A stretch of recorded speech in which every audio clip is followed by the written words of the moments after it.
Good evening. That's right. That's how I start every adventure, just for anyone watching.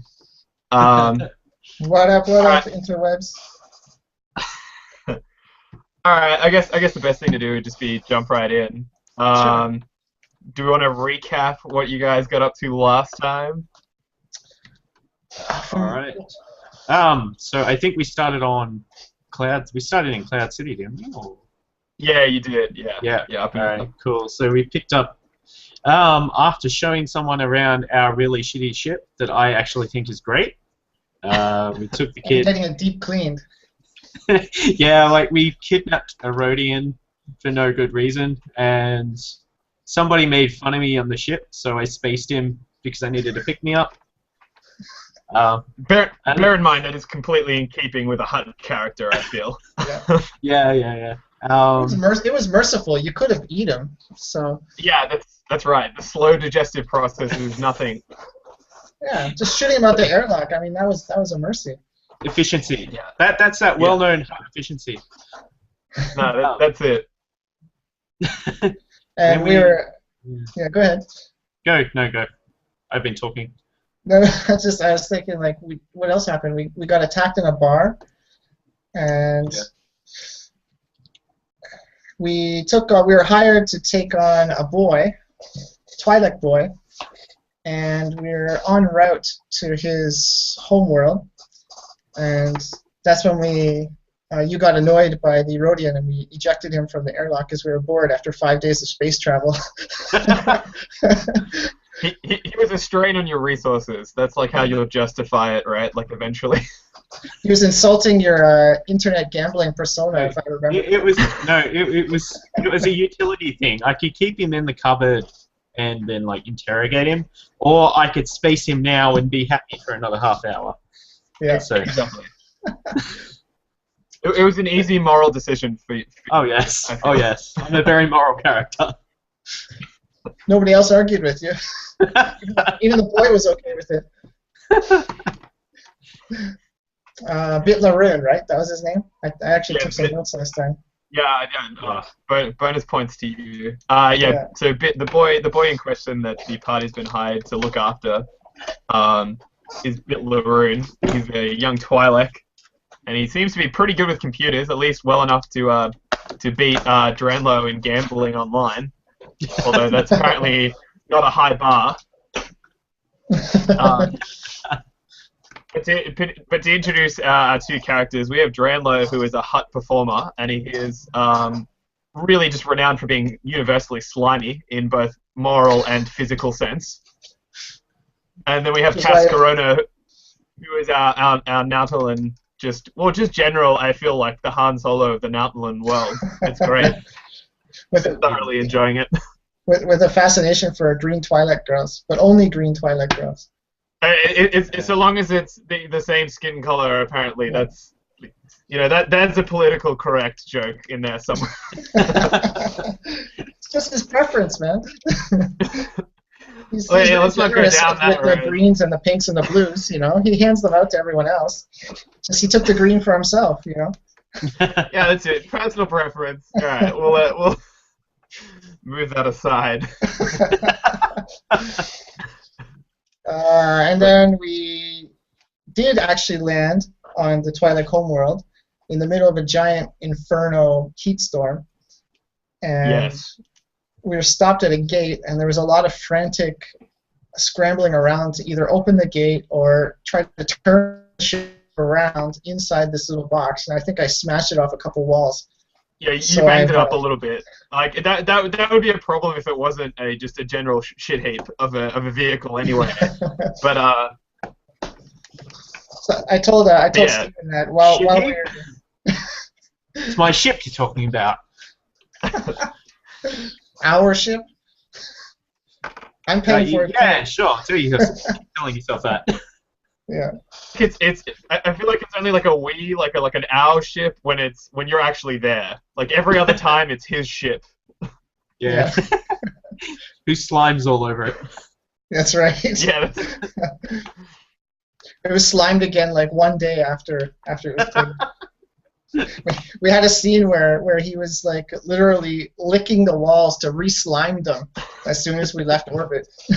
It was basically the slime equivalent of Homer trying to fix his ass groove in that Simpsons app. Essentially. Yeah. Or like Ghostbusters Slimer just everywhere. Yeah, that's it. Slime over everything. Sounds about right. Yeah. So I've read some user manuals and downloaded some tutorial vids while we were waiting between sessions, and I've upgraded my piloting skills. So, that could prove fruitful considering how well you piloted on your last attempt. It was a tough choice because I wasn't that good at blasters either, but I think I was worse at piloting than I was at blasters. So. I think the option is if you get into a fight, at least you can run away. If you can't fly, well, you can't really do anything. No. Yeah, because I upgraded. I think I upgraded my charm, and I also took the dodge talent. Ah. See. Yeah, I'm gonna have fun narratively justifying how you dodged out of the way of everything. As a giant slug. I think it's more that I just like pull faces when people go to shoot me. Yeah, it's just they can't bear to kill you, Dranlo. That's what it is. They just take one look at you and then no, that's it. His dodging is like moving other people away with his tail. That's how he dodges. No, I just open my eyes really widely. Just the puppy dog look. No, no, come on. It's got to be. I mean, you upgraded your charm talent as well, so it's going to be you're so charming that they fall under your just general aura, and they can't. I give them my winning smile. Because remember, when's the last time anybody saw a bearded Hutt? Yeah. You have the natural charm right there. But yes. Anyway, as we were saying, when you did land on Ryloth, the Twi'lek homeworld, in the middle of a heat storm, and but you did manage to not fry on the outside of the city of Kalaun. You made it inside the gates, and you closed the gates after you, and that was pretty much where we left off. You just closed the gate behind you, and successfully not died, which is always a nice thing for everyone involved. It was a close one. Yeah, there wasn't much in it. We're not good at opening gates. Alright, so I'm going to pick the kid back up from where we are and like drag him back onto the ship. Yeah. Yeah. I feel like he could probably walk, but sure. No, I insist on like picking him up. Yeah, I don't think he's gonna argue with the Hutt that would probably tower over him and be twice his size. He's gonna need a shower after that though. He's gonna hit the refresher. I feel like he's probably given up at that point. Like he just knows it's a futile endeavor to try and be completely free of slime around Dranlo. Make sure you put him under your armpit when you carry him. Oh god. Yeah. It's just like I put him in my mouth for safekeeping, like a hamster. Like when crocodiles look after their babies, you put it in the mouth, kind of like. Yeah. I mean, you did promise Godot, your contact, you would keep like an eye on him. I guess that's one way of ensuring it, but. I might accidentally swallow him if I do that. Yeah, we should be careful. You haven't eaten for a while. A humanoid. I haven't eaten it. You've seen. It's like I have like a stash in my room on the ship. That's what's in that box that's in your quarters. That's not what's in that box. Snacks. Like I kind of smile. I kind of smile like knowingly, and I go, "That's not what's in my box." I feel like Bit Larun's just gonna chime in. Just a part of me wants to know what's in the box, and then the part of me other side wants to stay completely sane. And I feel like I would lose my grip on sanity if I saw in that box. Yeah, Cass is thinking he more doesn't want to know what's in the box than he wants to know what's in the box. It's like that. It's that curiosity killed the cat kind of situation. You want to know, but God, you really don't. You really don't want to open that door. I kind of giggle maniacally and like slither off to my room. I say I'm gonna look what's in the box now. Yeah. And we just hear like all these different noises coming from the room that just have no like explanation whatsoever. Yeah, I'm gonna just discreetly move to the cockpit area and try to not listen to anything that's happening in there. Any strange noises of any kind. Do we have to fly the ship through the gate? No, you're on the other side of the gate. But you could it probably would be probably a solid move to fly into the city proper. I guess would be a good bet. Okay, I'm ready to try my new piloting skills. I've completed the tutorial vids, and It was. the boy downloaded them for me, and he recommended them. You've been playing the app on your data pad while you were waiting for us to get the gate open. I did simulations while I was waiting. Yeah. Alright, well, this is just an easy check, so, I mean, knowing your luck, you will fail this with prejudice, so it's going to be great. I'll be back in 1 sec. Yeah. Okay, so I got 1 yellow and 2 greens, and what about negative dice? 1 purple, because it's just an easy check. You're literally just flying through a tunnel.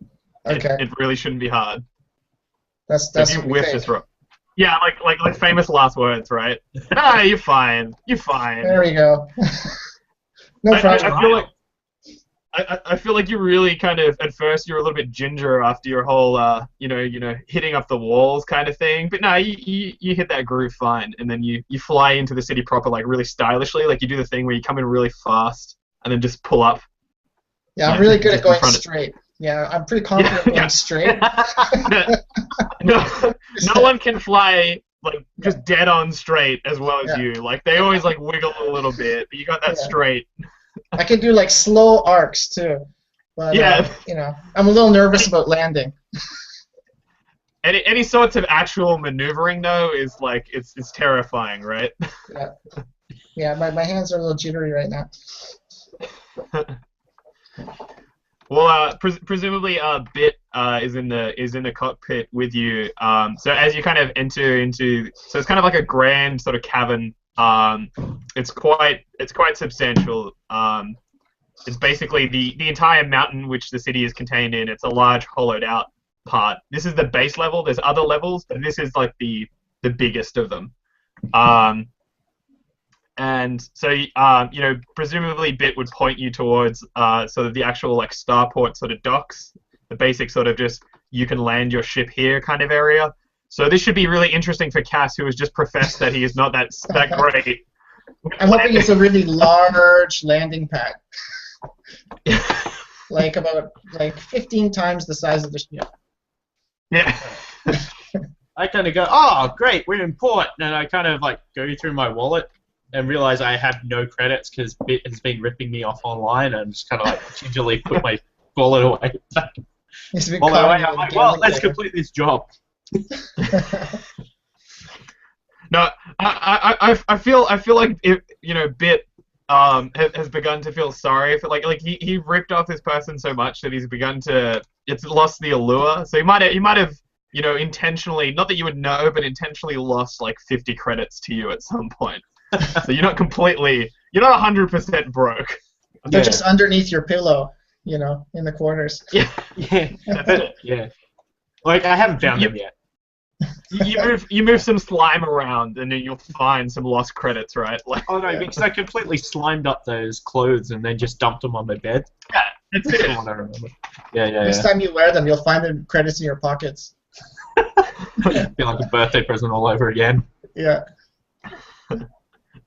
Nah, but I mean, given you triumph, presumably, despite you managed to find the largest of the landing bays, and you land pretty successfuly. I mean, no one died. No, I didn't crash into anything. No ships were broken, right? So by your checklist, it was a perfect landing. Yeah. Didn't even break the landing gear either. No, that's it, right? Like just.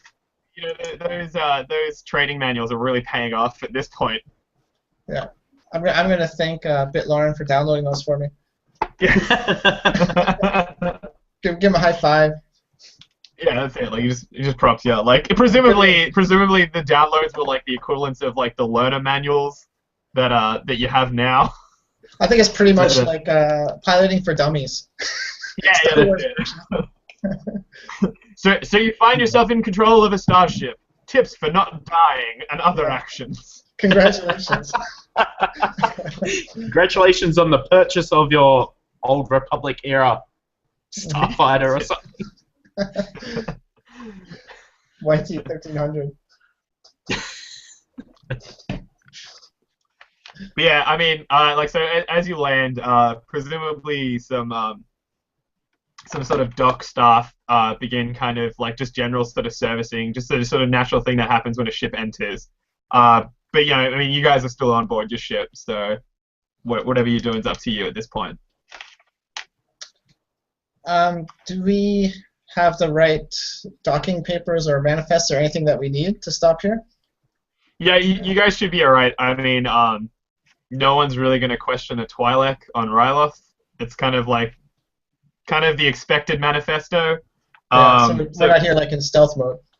No, yeah, like Okay. you don't have to try and fool them. I mean, presumably you would know that. I mean, you could still try and fool them if you want to be super clever, but you would know it's probably unnecessary. At least with the dock personnel. Whether or not you want to be stealthy for other reasons is your own prerogative. Well, we do have a Twi'lek here, so I think we could probably fly under the radar. Okay. Yeah. Just gonna hide in plain sight. All right, I dig it. We'll act normal, like Just not our normal. We're gonna act normal, like other people's normal. Okay. I thought she was. Yeah. Sorry, I thought she was going to behavior. kick up the order. But yeah. Cool. All right. Cool. I'm happy to go. Okay, sure. Yeah, let's go. So we'll depart the ship and then lock it down, and take Bit Larun with us. Alright.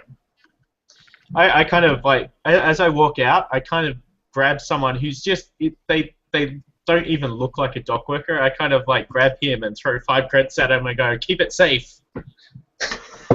You just see like the most confused looking Wookiee just like look back at you and it just like really create like clear Shrywook just like just the universal like what?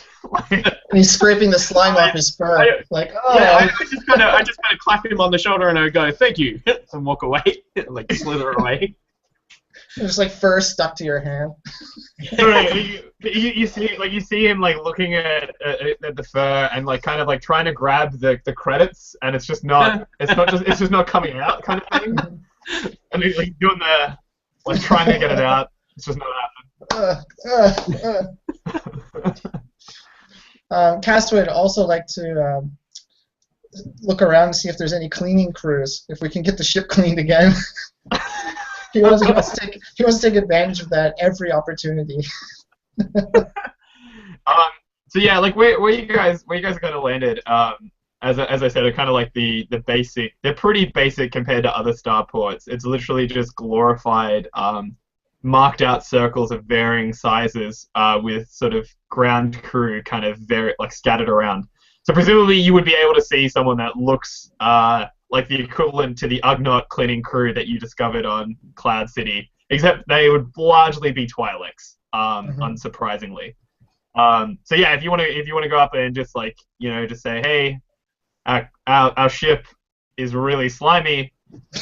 I don't want to scare them off. I'm just gonna say, hey, like, how much does it cost to clean our ship? like bait and switch them, right? Like, yeah. We're not gonna let them know how bad it really is. just what's the flat rate for a good cleaning? They're just gonna look at you and just be like, yeah, just like standard dock fees, 20 credits to just for maintenance of the ship. So that includes cleaning and just making sure that there's nothing drastically wrong with the ship. All right. So we'll pay those. We got videos starting back here. She can't find her headphones, so. Okay. Yeah. Yeah. So we'll pay that. Yeah. Alright, well, you pretty much, like, you'll see them, like, so you probably found them in front of another ship that they were working on, so they'll pretty much just be like, alright, well, as soon as we're done here, we'll head on over, like, you know, they get the details of your ship, kind of thing.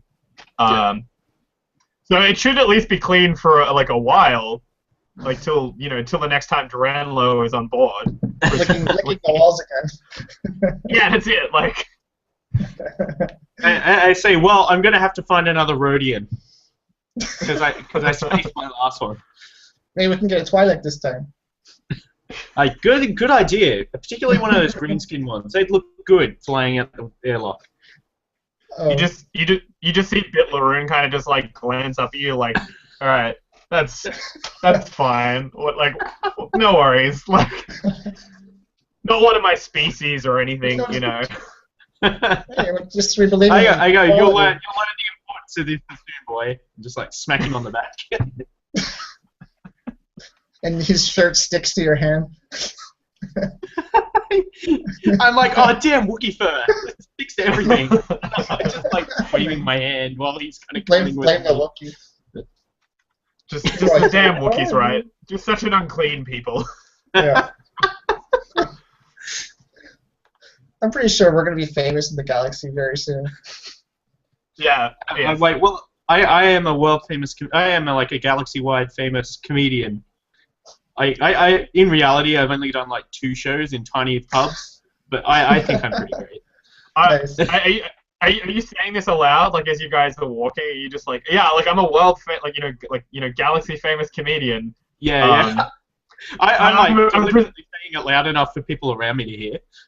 I'm presuming like a couple of people will look up like interest, like you hear someone say I'm galaxy famous in dead seriousness, and they'll look, and then like Cass would probably see them just be like, who is that? And they just keep walking, just like that is no one. I have never heard of that. And Cass would just be like, yeah, that's galaxy famous. And you do hear a couple of whispers of. Is that a Hutt with a beard? Like, just I didn't know Hutts could have beards. Like, as you're walking past. I'm like, well, thank you. I go, yes, it is me. I hear the beards, but in my delusional brain, that I think that they have recognized me. Yes. Yeah. No, completely. Like, and their looks of like bewilderment. Are just in your eyes, just genuine recognition. Like they're starstruck. That's why they look so confused. It's because they don't know what to do with themselves having seen you. Nice. He confuses bewilderment for starstruck. Yeah, I know, right? It's okay. I'm just a normal guy, just like everybody else. You don't have to treat me any differently. I kind of visibly get a bit upset because no one's bringing me whiskey. But other than that, I just continue along. In the starport. Yeah. Whiskey in the starport. I want the finest Corellian whiskey. So yeah, whereabouts are you guys heading? So like, because we're on the page. So on the bottom half of that page, there should be the map of. All right. I turn to Bit because we're kind of in the middle of the space point, and I go, okay, so which way are we going? So he's pretty much like earlier on in your relationship, he might have like made a snark. Nah, he's still gonna make a snarky comment. He's gonna be like, aren't you the ones meant to be like running this show? Like, shouldn't you guys know where we're going? So, and then I kind of think for a second. I go, Mira. I think we're gonna see Mira. The scene from this is like I'm facing back towards the ship with Marla's kitchens. Marla's kitchens sign over my head, and I'm sitting there trying to remember the name that I was given. Yeah. Cass was drinking pretty heavily at the time with his Twi'lek girlfriend in the bar, but he does remember something about a Mala something. I think that's who's gonna pay us. I feel like Bit Larun's strategy, and like again following on with just the snarky bit that he has towards you, Dranlo, is he's just gonna say like, come on, it's someone's kitchens, right? That should be enough of a hint. You should know where it is, right? I know. I kind of like say no, I've got this, and like I like push his face with my hand and just like push him away. Face palm him. Yeah. Oh, Alright, if we go to the kitchen, there might be whiskey there. Hey, I just kind of elbowed Dranlo. I'm like, well, I don't know about you guys, but I'm going to Marla's Kitchens to go have a think about this, and I start walking that way. Well, I'm like, I need something to eat. So basically, as you guys kind of cross like the center, the center of this level, despite what the map will tell you, it's not actually bare. It'd pretty much be full of sort of street stalls, like sort of temporary sort of shops, and eventually you'd reach a point where there's kind of like a road. Like road is a really generous way of describing it, but it's basically where the foot traffic of thousands of years have kind of like worn down a road. And there's a small sort of footbridge that kind of passes over this main procession, and that would head straight towards Marla's Kitchens with the big sign like above. It probably like one of the few decent looking establishments on this level. Can actually afford electricity? No, can afford neon. All right, I'm like, well, this looks like a good establishment to eat. Maybe I can pick up the show while we're here. Does it look like?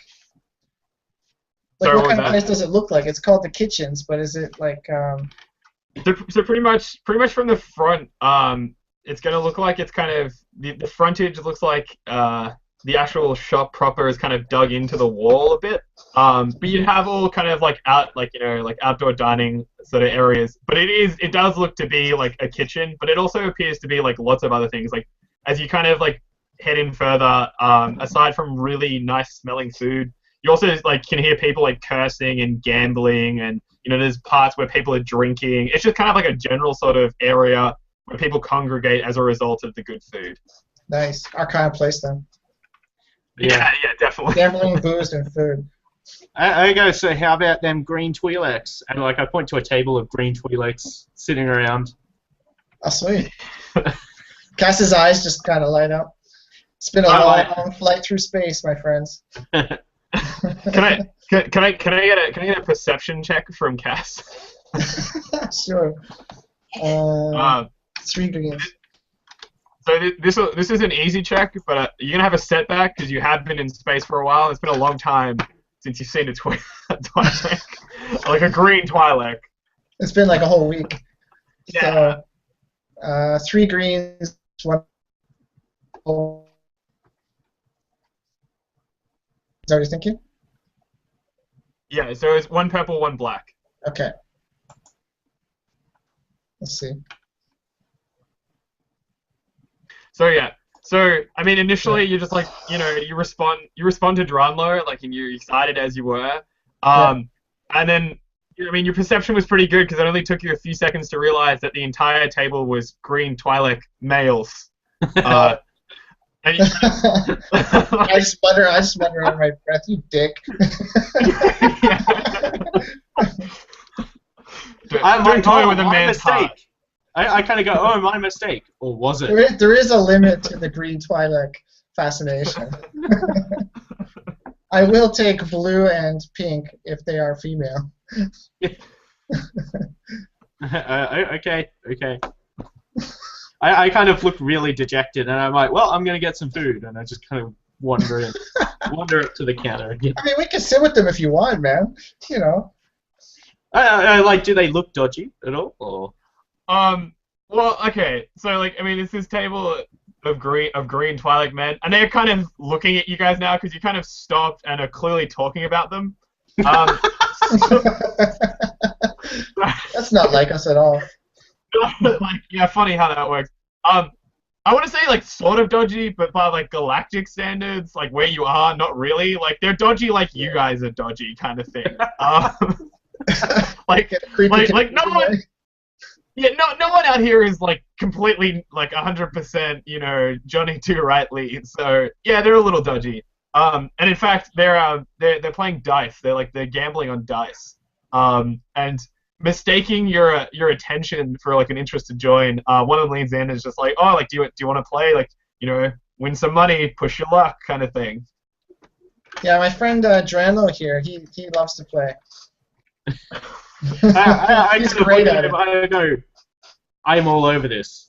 And I kind of like slither up to the table and like edge in between, like if there's two of them like sitting close, and I kind of like push them aside and sit in between them. Or you know, not sit in between them, just like stand in between them. Yeah. I mean, with your tail, you basically sit on that anyway.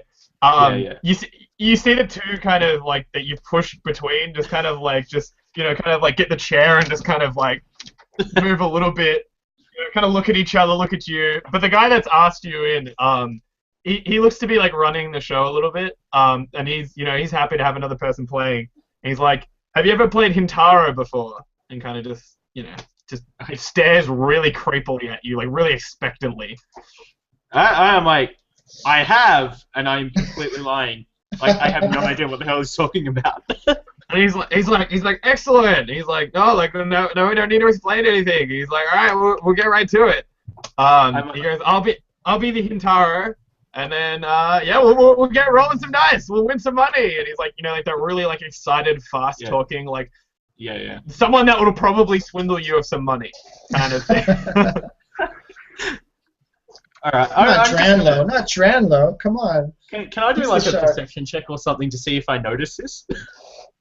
Yeah, sure. Yeah. Alright. What are we? 3 green. Yeah, so we need two purple. Alright. But then you're gonna have Nope.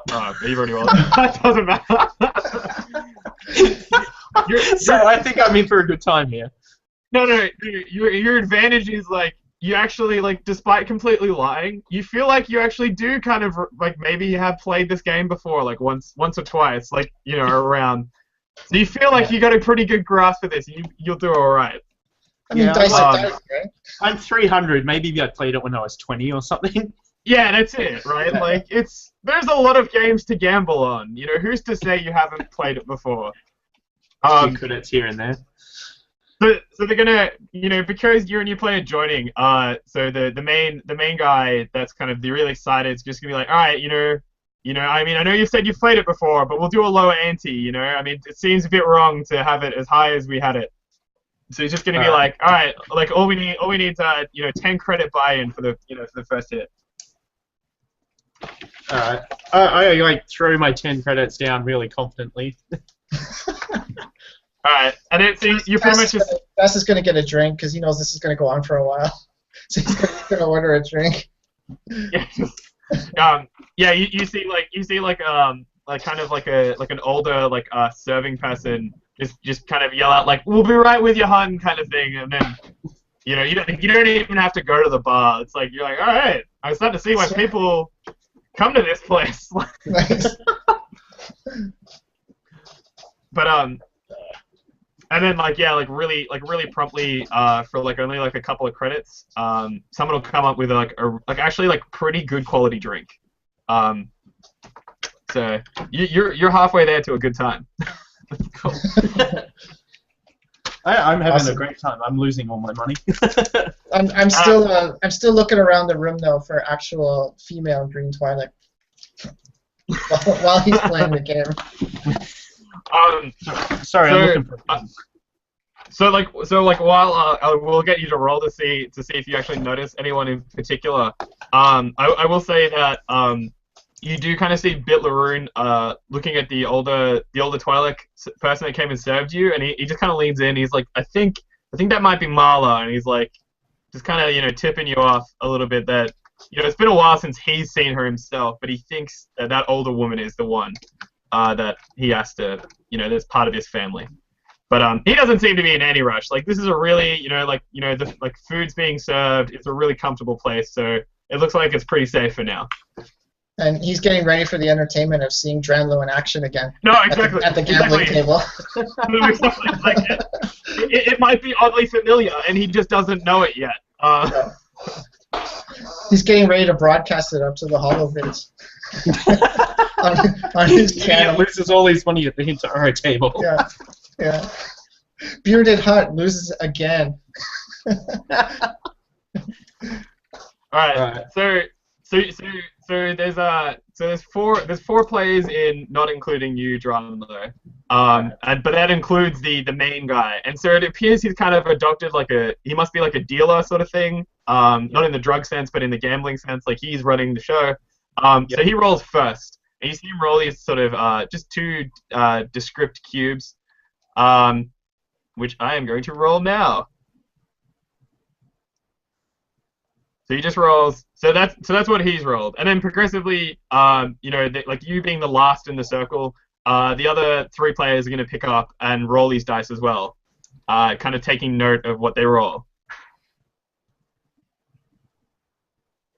So the second guy, you just see him just go, just like, yes! Like, he's extremely confident at what's going on at this point. And the other guy's like a little bit miffed, he might have a good roll. And then the third guy just looks at the second and he's just making like some sort of in-joke, you always lose kind of thing. So then it comes to you, Dranlo. So just roll me two boost dice, or two, in this case, Hintaro dice. All right. I look at that and I go, yes! Cass just like puts his head down, shakes his head like, oh man, already? You're supposed to reel them in first, you know? I start like sweeping in the credits from the table. and then you see the first guy like, whoa, what are you doing? We're not done yet. That's just the first round. And then you see like the guy that rolled right before you just go, besides, I've rolled 2 cards to cool row. So what are you doing? What do you really I go, oh, I thought I got a mushy Ruro and like pushed the credits back in nonchalant. Just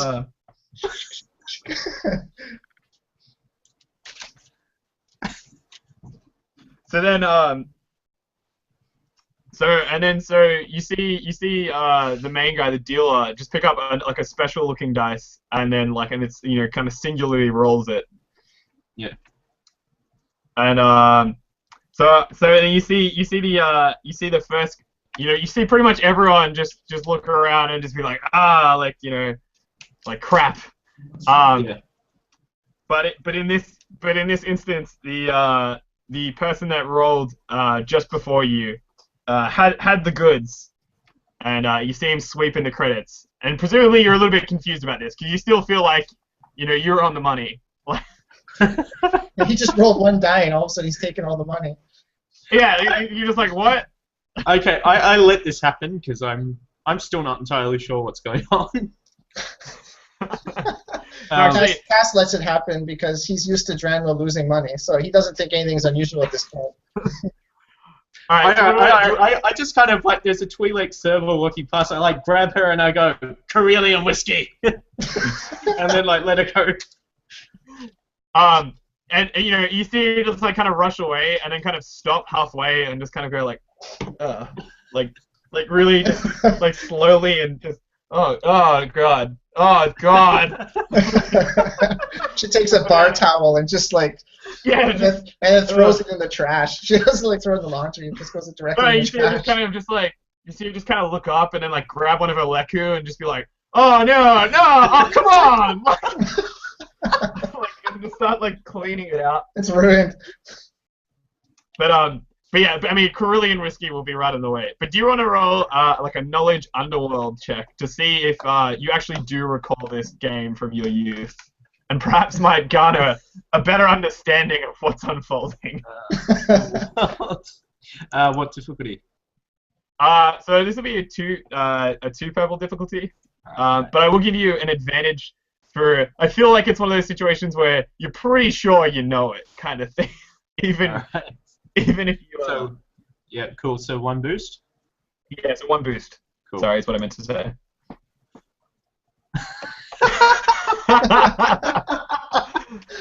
Oh man.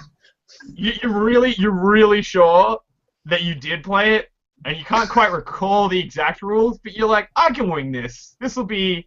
You just like, it's coming back to me. You just like, I gotta match symbols. It's fine. It's fine. He doesn't remember like how to play it, but he remembers he won every time.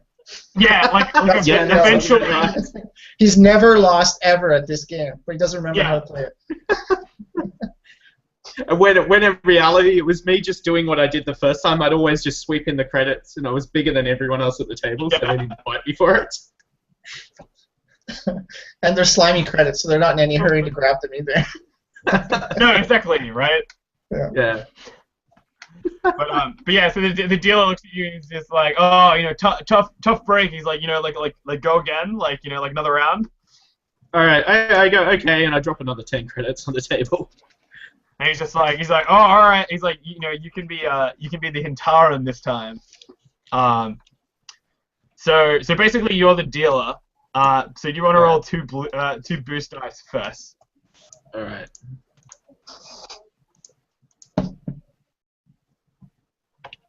Nice. Consistent. Right. You're Consistently bad. So like again, you kind of pass the dice around. You see, like, you know, the guy that is on your left is not happy about this turn of events, like picking up the dice, because of the, you know, just you touching them kind of thing. He's like, you can keep that one. You can keep that one. I've got more. Yeah, like right, he pulls out like a clean set. I go, thank you, and I like put them down. I put them down, but I accidentally like slipped them into a bowl of chips or something on the table.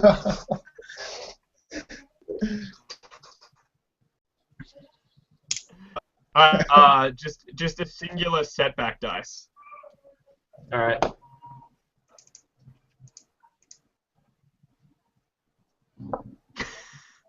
Did you roll a blank? Yeah, Wow. you did. Yes. Wow. So like Awesome. as you were getting ready to roll, the special dice, you know, the guy that rolled last, who had the 4 kind of winged advantage symbols, you know, you see him like looking like really tense, like, oh. And then when you roll blank, he's just like, yes, Quad Kuro, yes! He just like turned to his friend, he's just like, yes, take it, Quad Kuro, Quad Kuro! And like and you know, just saying things to just make just like no sense to like Cass or yourself. I kind of like smack the table and I say, "Where's that Corellian whiskey?" And again, you hear like an older woman's voice, just like, we're on our way. I had someone just, you know, the girl just requested her break. She'll be back in 5. We got someone on our way. Is she green? Give it 10 minutes, we'll find out. Okay. I'm like, I turn to you and I'm like, I can make a green. That's later when you get her back to the ship. I'm like, no, I can do it here. I don't know what you're talking about. Says the guy who throws people out of the airlock.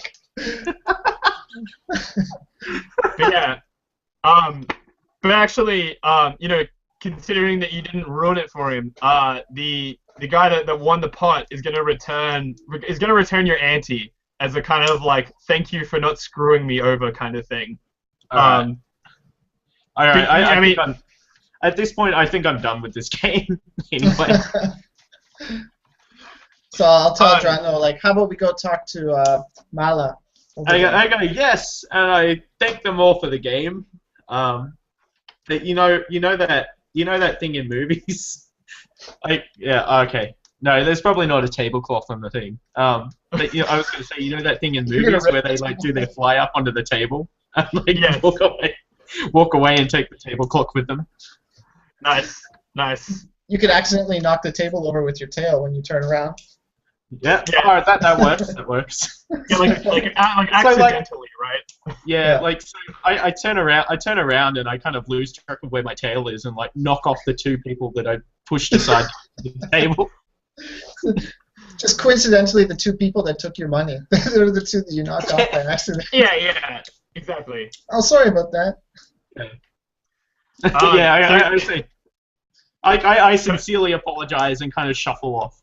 Yeah, nice. So I mean, you two like head to the bar. You know, like, as you're walking up to it, you see this older Twi'lek woman. She's a little bit than you're used to encountering Twi'leks. And probably like the oldest Twi'lek you've actually seen. But so seeing the Hutt like kind of like heading towards you, like you don't really hear her doing it, but you can see her just like lean like through a side door and just like start sort of shouting at someone. And then like this the serving girl from earlier like comes out like really like quickly with like some whiskey and like in a glass like ready. I like really daintily take it, and then I take the credits that the guy gave me, and like I kind of like take her hand and like dump it in there and like push it back to her. Yeah. I'm presuming you say something like keep the change, and then you say kind of like counting it out and realizing it's like exact. Like there's no tip. Yeah, I go put it towards your college education. I like tap the hand.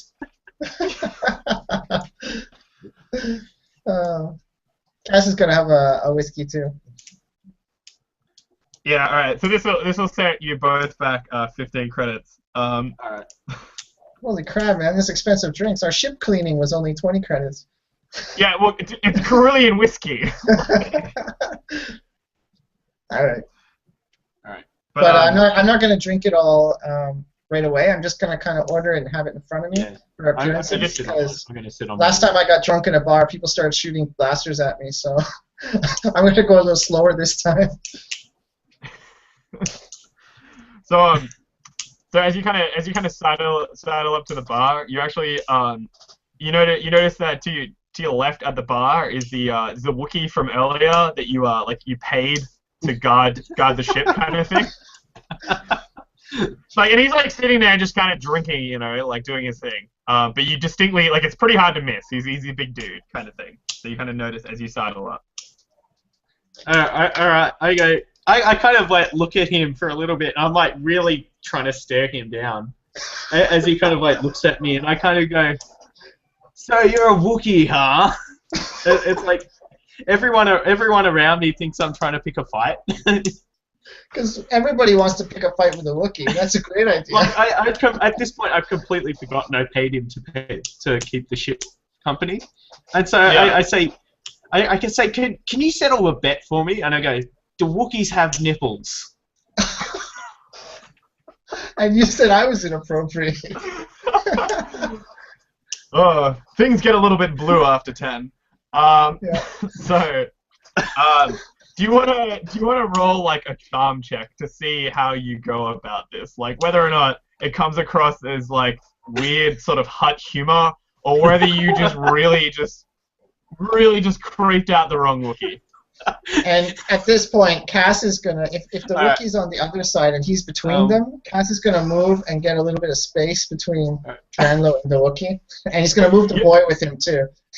Yeah, no, you're gonna notice that as you're doing this, like literally everyone has vacated that general area by like a good 3 meters, right? Like including Cass and the boy.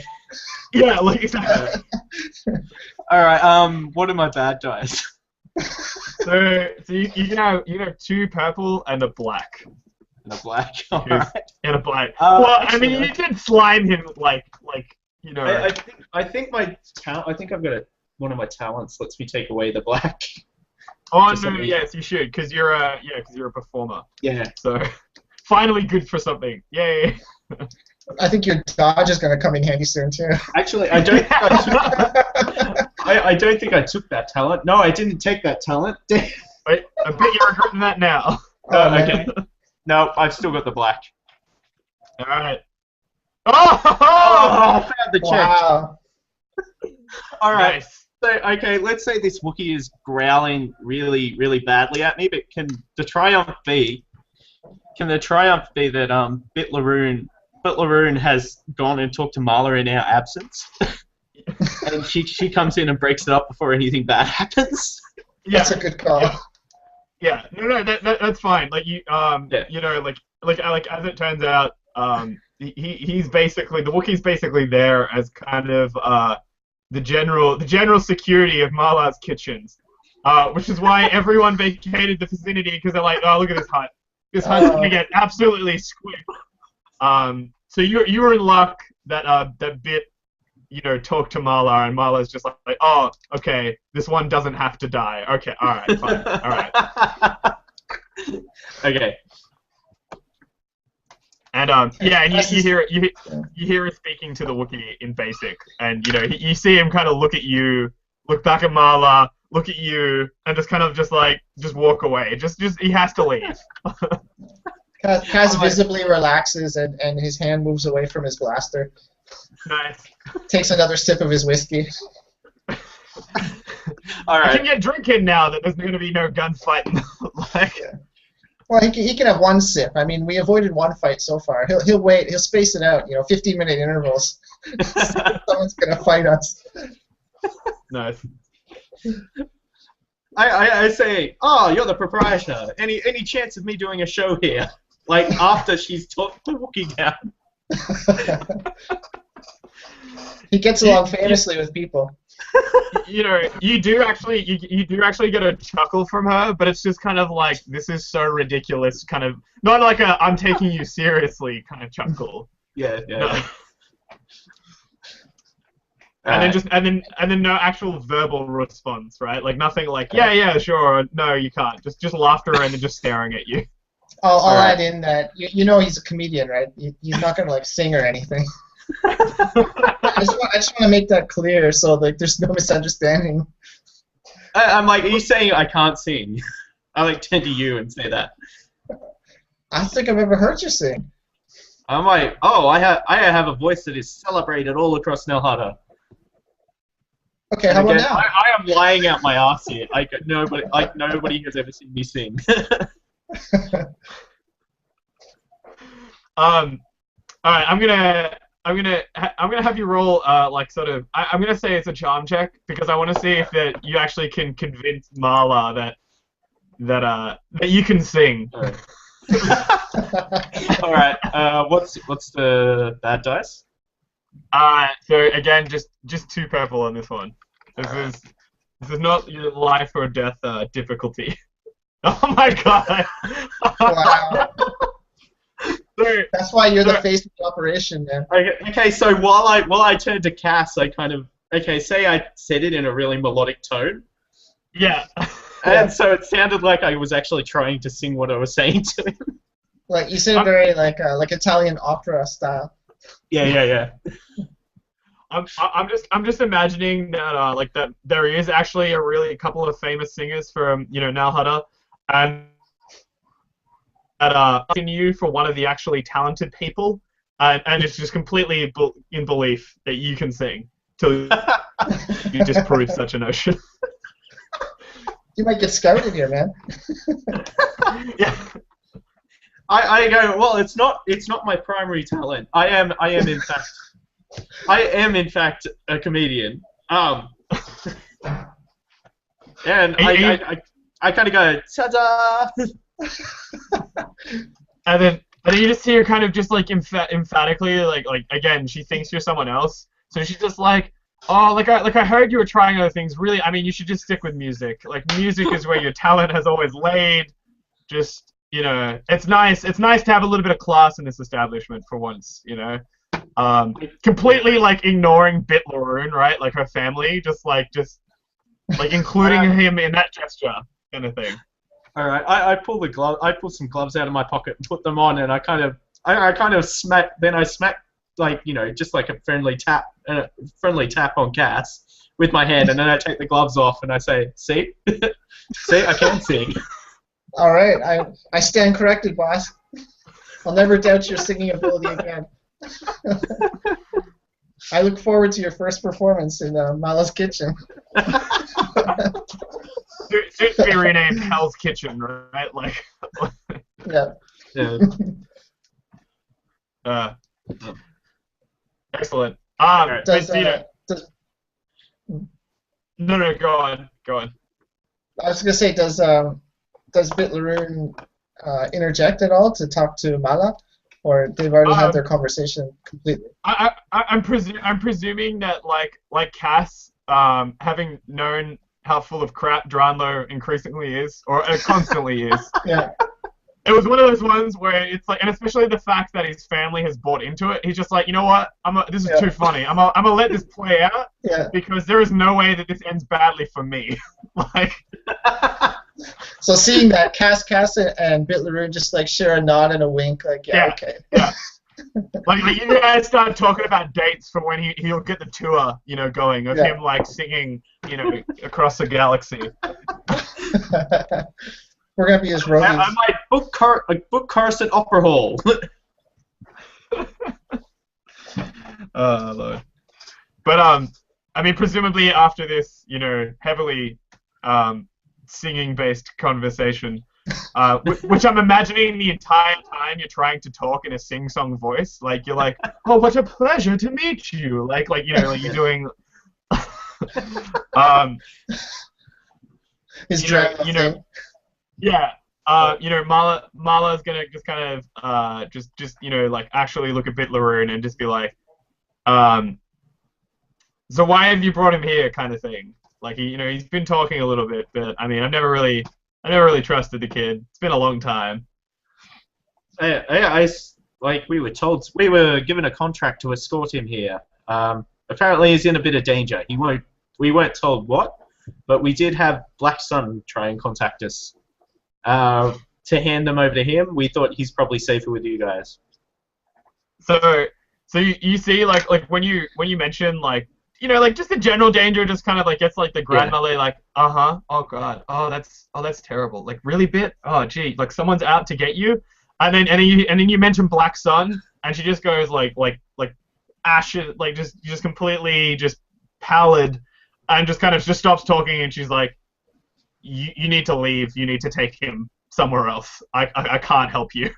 I'm like, well, I look at Bit and I go, well, Black Sun offered to look after you too, so I suppose we can keep them out. So you see Bit like just not sure if you're messing with him, but like that kind of situation of like, no, seriously, don't fuck around with that, don't fuck me over here, like. Cass will say like, hold on, like we're happy to take the kid. He's pretty handy with the computers, but our contract is to bring him here to use. So how about the matter of our payment? Because we did actually complete that task. So taking him somewhere else is another story, but we would like to be paid for completing our first mission to bring him here in the first place. All right. We can renegotiate what happens next. Do you want to actually? Yeah. Do you want to roll a negotiations check? Because I feel like person for this, but. All right. I'm gonna try and help. I'm gonna try and help because I can negotiate. Is this yeah, you can do a combined what's called a combined check. So where it's you take the best of. So I'm presuming you have the best in ranks. I probably have both. Oh, you probably have both. All right. Yeah, I'm yellow, 2 green. All right, you can do an assisted check then. All right, so you can do an assisted check then. So basically you're gonna give him a boost dice to to see how this goes. And then do I have how many? So this is there's no setback, but there's it's 3 purple because I mean Bit's family and all, but Black Sun's Black Sun. You don't fuck around with Black Sun. Okay. Oh. 3 success and 3 threats. 2 threats. I mean, you're successful. So you see you just kind of. So we're gonna get paid, but you gotta get paid. But yeah, I think you kind of hit upon the crux of it. Of the well, if we're gonna renegotiate, so basically she's just gonna kind of talk to you, and she's like, well, what are you gonna do with Bit? You're like, you can't outrun Black Sun for like forever. She's like, I'm sorry, Bit, but if Black Sun wants you, I mean, boy. I kind of look at Bit and I kind of think for a second. Like, well, we do need someone to control the computers on the ship. Yeah, he's pretty handy. I'm like, sure. we can shield him. I mean, if they think we've dropped him off here, and I got a disguise kit in the ship. He can wear one of my disguises. Well, we can put it And back I seem completely unaware that I am a massive Hutt, and he's only like a small Twi'lek kid, so it's not going to fit him. Well, he'll help us. Like he'll he's put a the better spare gear on. gambler than you too, so he can make us some money. Yeah, I'm like, you can do the lighting for all my shows. Yeah. Like, you can have a job on our ship. Yeah, sure. So I'll turn to Bit and I'll say, what do you want? Where do you want to go? Is there anywhere else that you would feel safe? You see Bit kind of look Marla's reaction was pretty distressing, like, because he was just kind of like, well, if I get to my family, I'll be all right.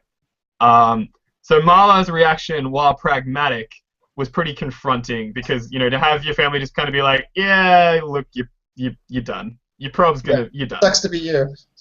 Yeah, like, well, you had a good run, Bit. In your 10 years, 12 years. So he's not as good a deceiver as, say, Dranlo, so it's pretty clear upon his face that it was pretty devastating. So he's gonna just look wherever I can go that'll keep me alive the longest, kind of thing. I guess what else could what could be worse than a slime infested? You see him kind of mutter under his breath, like, than a slime infested ship. I say, okay, why don't we get back in contact with who was our something the slimy? Gado? Gado, wasn't it? Godot was your contact, yeah. and it was and Numis. He was the major demo of Numis the Slimy. All right, I say we get back onto Godot and maybe tell him the situation, but tell him we can take the kid in and look after him. Yeah, I'll ask Bit Larun, do you have any other family besides Mala here? That might take you in? Yeah, so Bit's just like, he's like gonna be like, well, we do have we do have kind of like it's kind of like what you call like an estate, basically, like outside the city proper. He goes, it's a couple days away from here, but he goes, it is pretty off the grid. It would be pretty hard, I guess, for people to find me there. But if they did, it wouldn't be super great. It would be kind of if they didn't find me, it'd be fine. But if they did, I'd probably be up shit creek. Okay, well, I agree with Dranlo. Let's go back to the ship and call up Godot, see what he says, and if we have no other course of action, let's hike out to the estate and I agree. see what we can find there. That's a good spot. Let's get paid from Mala first. Yeah. Especially because she's a bitch to her own son or grandson or whatever. It's probably like really like considering like Mala's position within the family. He's probably like third grandson, like twice removed, like, you know what I mean? Like probably a distant relative. She's just matriarch. Yeah, that's pretty much the impression you get of her. Probably not a bad person, just really just kind of, well, this is the way the universe is. You don't fuck with the Black Sun. Mm-hmm. Yeah. But yeah. All right. So we'll head you back through the starport. So as you're throw in a bottle of Carillion whiskey too, with our payment. So yeah. So all right. So as your payment for that, for making it, to Marla without dying, which is impressive in Marla's eyes, given that she thinks you've been pursued by Black Sun the whole way, rather than just contacted them at the contacted by them at the last bit. So she's gonna offer you 2,500 credits and a bottle of good Carillion whiskey. Nice. All right. Awesome. I'm like, so we're splitting this two ways, yeah? 75-25. No. I'm like, all right. Depends how much of my obligation. Cass, you're twisting my balls here. Okay. I pull out like a tennis ball or something out of my thing and start twisting it. Yeah. Start twisting the tennis ball. Yeah. Yeah, and I go, okay. 45-55. It depends how much of my obligation is centered on sharing your debt. I think we've both got the same debt to the ship. Yeah, Right? I believe. I think yeah. 50-50 sounds good. Yeah, 50-50. I'm just imagining just in the background where you pull out the tennis ball for dramatic purposes of doing your testicular twisting demonstration. just randomly as an aside, like In the middle of the Bit bar. would, no, just like in the middle of the bar, but as you're kind of walking out, like Bit will just be like, my second uncle suffered from testicular torsion, like just to no one in general, but just to like in response to Dranlo, like. All right. We'll laugh. Cass will laugh and pat the kid on the back and say, "There you go. You can be a comedian just like Dranlo." I'm like, would you like to follow in your Uncle Dranlo's steps? You just see Bit like just look at you, Cass, and he's like, "You got anything else better on offer than that, or what? What are we gonna do?" Like, Not much. Blasters, booze, and women. That's it. That's all I'm good for. I just recently learned how to fly a ship. always learn new skills. Got it. I kind of look a bit disappointed, but I'm not too taken aback by that. I feel like deep down you probably know, like how bad you are. Like, yeah. Yeah, I'm only pretending I'm completely delusional. Yeah. It's your coping mechanism, right? Yeah.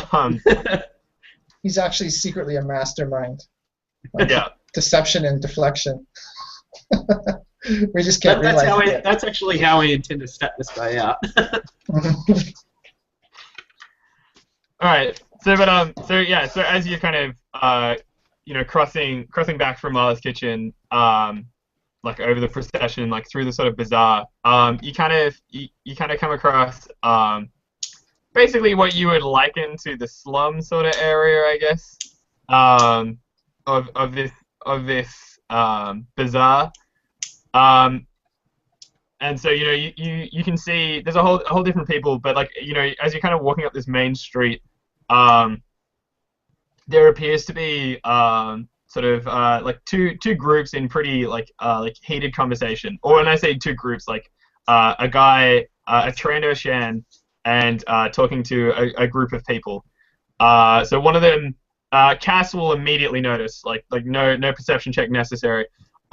Is this like gorgeous like midnight sort of blue Twi'lek woman in just this like really fantastically done sort of like smuggler sort of ensemble. Nice. Coming to you from the Galaxy 4 collection of 3131. And Cass then nods she. approvingly.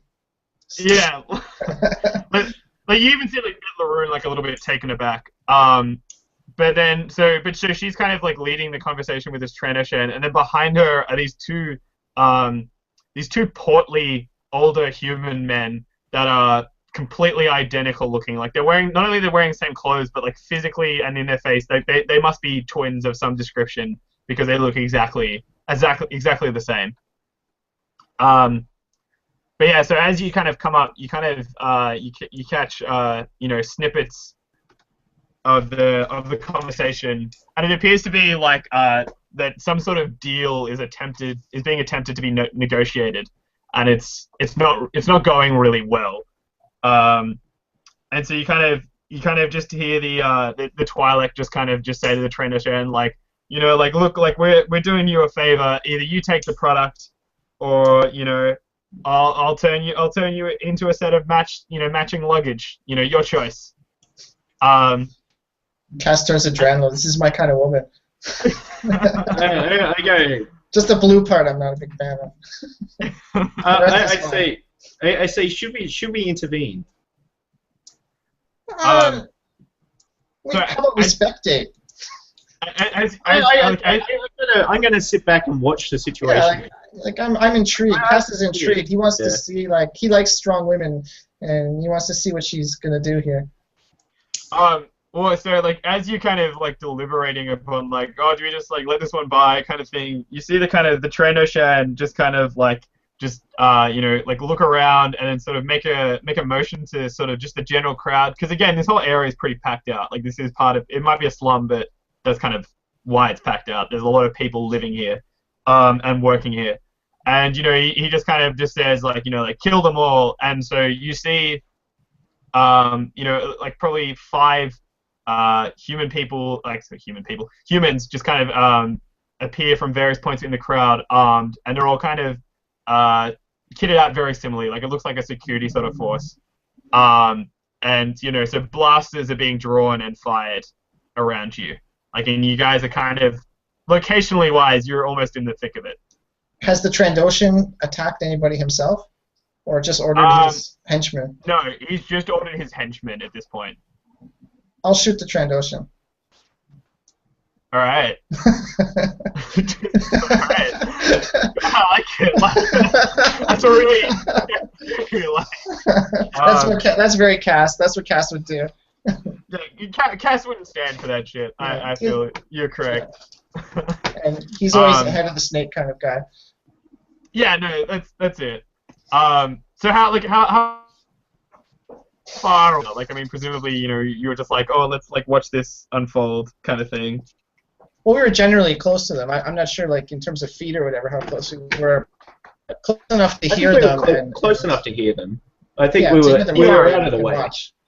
Like when there's like a street fight, like a street fight outside of a bar. There's like people that just kind of hang around nearby. Yeah. And they're fairly close, but they're not close enough to get caught up in it. Yeah, like immediately hidden. All right, yeah. So I'm gonna say that you're like at short range. Like as you say, you're not engaged with him. Like you're not like face to face, but you're pretty close. We're not. So We weren't interfering. We were just watching.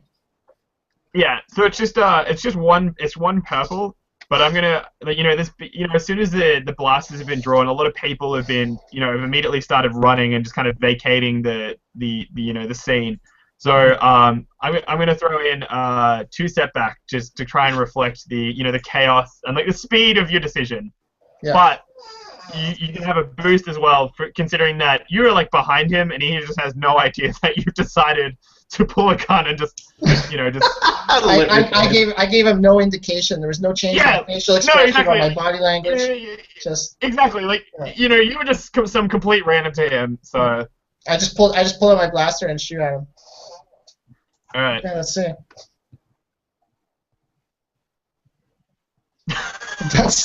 That's not good. So as you can see, my next XP should go into blasters. Cass, that's I feel like you've set a trend there. You always give them a warning shot, no matter how much of a jump you've got on them. You always give them one warning shot. It's because I just did the quick draw. Like I'm not actually a gunslinger, so I just did the quick draw and fired because just trying to get the jump on him. So I didn't actually properly set myself or aim or anything like that. No, that's it. Yeah. But I mean, you didn't miss by that much. So you kind of like knocked him to his knees a little bit, like kind of like ducking out of the way. Yeah. So he's kind of out of it right now. I surprised him. I didn't hit him, but I surprised him. Yeah. And you kind of see like the as this unfolds that you see the Twi'lek woman like just look up and just like catch your eyes for a second, just like I'll wink at her. I'll wink and smile. Can I get a charm check? Okay. Unfortunately, this is not my strong skill either. I mean, as Dranlo is my wingman for women, can he give me? Okay. Yeah, I was gonna say, can I give him a boost because next to me he looks like an Adonis. I look awesome. I look awesome next to the slimy Hutt. No, that's completely. I can buy that. Is what I'm sure she appreciates my heroics, right? When she's being attacked. Yeah. I don't think this would be I think this would just be an average check, so just 2 purple. 2 purple? Okay. All right, here we go. Hopefully I do this better than I shoot. Yeah. I do this much better than I shoot. You can see where my skill assets lie, right? Yeah, no. But like aside from like getting a smile from her, I'm gonna say that it's kind of made clear that for whatever your motives, you and your compatriots are on her side, and that so her and her colleagues are gonna know like, hey, these people are here to help us, kind of thing. Yeah, so, that's what I wanted her to know. I wanted her to know that I'm here for her. When she In her time of need, Cass will be there. Like, I'm here. like, you know, you're one step away from lean on me. Like, That's right. I love it. All right. Okay. So I'm gonna say that so she just you know kind of moves forward and takes a shot at the Trandoshan, you know, trying to succeed where you missed. But she doesn't know that you missed, right? So she feels like that was all. She probably thinks that's what I meant to do. Just, you know. Yeah, right. Like, you know, like you threw him off balance, and that's all she needs, kind of thing. Yeah, like a warning shot off the top bow, you know. No, that's it. That's it, right? Yeah. Hang on, I just gotta get my stats block out. I'm gonna give her a distraction so she can get the advantage. No, that's it. That's it. And actually, you know what? Like, so yeah, I will give a boost for that because that can represent your advantage. Yeah. Range light. What's your agility? And then. Oh Jesus! All right, this is gonna be a bit nuts.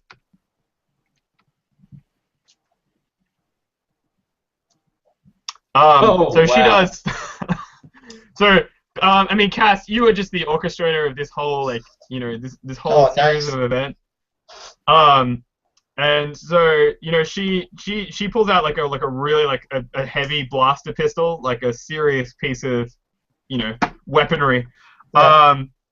And so she's just walked up and just pretty much just blown this Trandoshan like clean through the chest, and just wrecked. Like you know, the smoking corpse kind of like, you know, like falls to the ground. Like it was just perfect.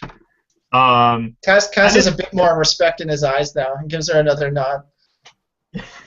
like bear in mind, this is all happening in a space of like, you know, a couple of like a second or two. Like pretty much you fired, she's looked at you, the Trandoshan's dropped to his knees, and she's walked up and just wiped him out from this galaxy. So yeah, Cass feels good about this. So Mr. Dranlo,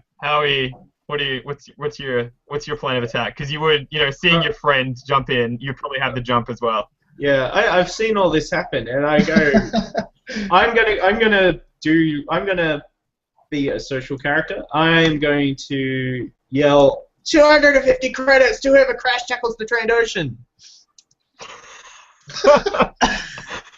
And I'm gonna yell that into the crowd. I'm thinking that's probably like a leadership check. Yeah, that would be a leadership check, yes. All right. What's I'm gonna say 3 because you're asking people to like throw themselves into a gunfight. But this is gonna be the least politically correct boost I've given in my life. But this is in a slum, and you just offered a shit ton of money. So, like, I have to give it the boost. But sure. It's just the story, man. The story goes where it goes. Yeah, we didn't do destiny points. Anyway. Oh yeah. Yeah. We'll sort that out after this combat. Hoping that you don't die. Nice. Wow. So, I mean, yeah, okay. So you're gonna see like, you know, 3 or 4 pretty disheveled looking people. Like, you go, you know what? That kind of money is enough. That is a big deal. And so they kind of run in. So one of them distinctly just like, so like as the smoking corpse kind of drops to its knees, just flies in and just crash tackles the Trandoshan. Just to like you know, like I got him, like just takes him out. And then like a couple more are like running up, and but you know, like unfortunately, like you know, the Trandoshan's bodyguards, like seeing people like rush towards their employer, pick a couple of them off. And yeah, and so, but there is one guy that's just like, you know, tackled him and just lying on top of the dead Trandoshan. It's just like, I've got him, sir. I've got him, Mr. Hutt. I've got him. I go, good work. I go, good work, and I threw the credits to him. Like, I actually give him the money. For tackling a dead Trandoshan. I put my gloves on again, smack you in the chest, and go, see, I got your back. Thanks, man. Appreciate it. And thanks for the other assist, too. But so I mean, this could be so two of the like the hired goons seeing this chaos kind of unfold, considering especially that their employer is now dead, are going to decide that discretion is the better part of valor, and just basically just book it, like, you know, down the nearest side alley kind of thing. Just like, you know what, you know, today, what do we say to the god of death? Like, not today, kind of thing. Yeah. See, that's why Cass always shoots the leader. Right? It's more efficient. Yeah, you know, cut off the head and the body will die, kind of thing. Yeah. Yeah. So the two really portly twin adult men, with really just I must say, like, really grandiose mustachios, just are just gonna kind of like really like plottily just like run up beside the Twi'lek to just kind of shield her a little bit, and then Bit Larun's going to attempt I mean, you know, he's learning from the best. He's learning from Cass, and he's so, you know, I mean, we just lost you. Oh, okay. So what was? I can hear him. I can hear you. I missed half the sentence. That's all. Okay. So pretty much what I said was, is the two portly guys like went up to guard the Twi'lek, the smuggler, and then Bit Larun, you know, following in the footsteps of Cass, and not perhaps, well, a little bit of Dranlo, right? Like a little bit of Dranlo. Is going to attempt to just, I guess, diffuse the situation and just tell, like, you know, like, your employee is dead. Like, he's gonna shout out, like, you know, like looking at the other guards, you know, like, your employee is dead. Like, just go. Like, you know, like don't let this be the hill that you die on, kind of thing. So he's gonna roll a leadership check. Does he have any? No, he does not. All right. Because yes, so his leadership's presence, isn't it? I believe so. Yeah, it's presence.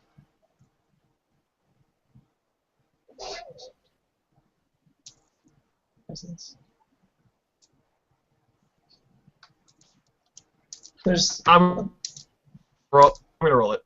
I'm gonna roll it. It'll be fine. I mean, you guys, you know, people have died. There's been boosting. No, he completely fails. I mean, he's a Twi'lek boy of like 16, so I don't know what he expected. You just see him like. We can say, like, worse than that. The threat is that he brought public attention to himself. Yeah, no, exactly. Necessarily the smartest thing to do. No, like you're gonna have to have words with the poor kid after this. Like, you know, like, hey, never leave cover. I just kind of slither forward, and like push him aside, and I go, yeah. See, your boss is dead. Your boss is dead. It's time to let go. All right. Do you want to give me? Yeah. Do you want to give me a leadership check? Yep. What difficulty? So it's 2 with a setback, and then 2 boost, just to reflect the general chaos that is unfolded. And his charismatic presence. Oh, are you joking? Wow. Only the yellow one turned up with any symbols. But you know what your advantage is, though. You know, you're really big, and you got in front of Bit Larun, so like the fragile Twi'lek boy is like a bit protected. He's out of the public eye again. Nobody's looking at him. They're looking at the giant bearded Hutt. I feel like they physically can't look at him, right? Like the giant bearded Hutt is that big in comparison to Bit Larun. And again, they're fascinated by the beard. Oh, that's it. It's always the beard. It's always the beard that gets them. But yeah, so the two closest to you, Dranlo, are going to take a shot at you. So they're going to still fight the Trandoshan henchmen. Yeah, they're still in it. I mean, you know, do remember it's probably been about 15 seconds. So like, how much, you know, they're probably not the smartest tools in the shed. So they're still thinking, if we kill them, we'll get paid. We'll be fine. Like, you know, he'll heal. Their boss is, they think their boss is still gonna get up. they're probably thinking look, someone's got him someone's covered him. He's safe.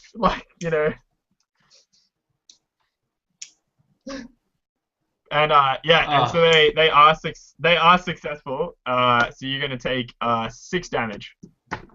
All right. So cool. I'm on 14. Nice. Yeah. And then the last one to the side is gonna take a pot shot at Bit Larun because he's just kind of a mean guy. Shoot at the kid, man. That's it. Cass is fucking furious. Oh. I missed him.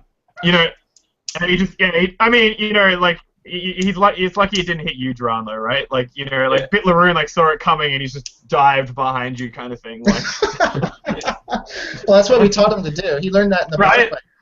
Duck and cover, and Dranlo is walking cover. Yeah.